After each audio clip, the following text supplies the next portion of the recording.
Police records are shedding new light on what led officers to shoot and kill a man in Orem today. Yeah, it happened while the Major Crimes Task Force was serving a warrant. KUTV 2 News' Natalie Wattis live in Orem for us. And Natalie, what have neighbors been telling you about what happened? Well, people here have been telling me this is a quiet and safe neighborhood, but they did say they had noticed some strange things about the house where that shooting happened. It's a nice location. They don't usually have this kind of stuff going on.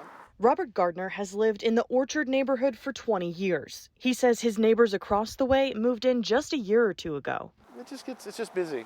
There's a lot of things going on over there, a lot of action, a lot of people coming and going. It seems like. Other neighbors also say the house stood out to them. The few times I saw the people out there, they're not very sociable. You know, you figure out something, or why it's always quiet, like windows closed, no movement, rarely, and that's it.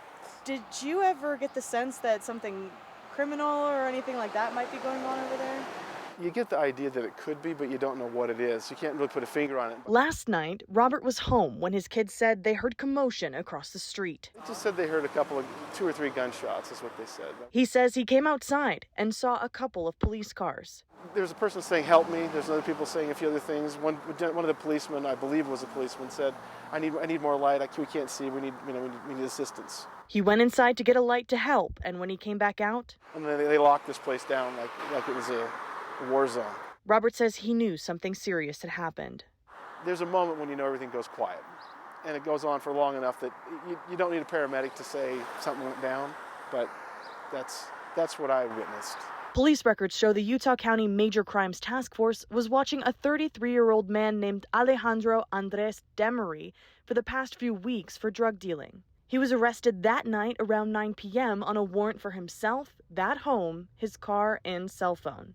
The shooting happened just after 11:30 that night.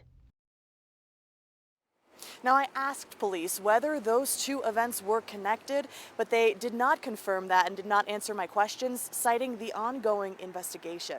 Live in Orem, Natalie Wattis, KUTV 2 News.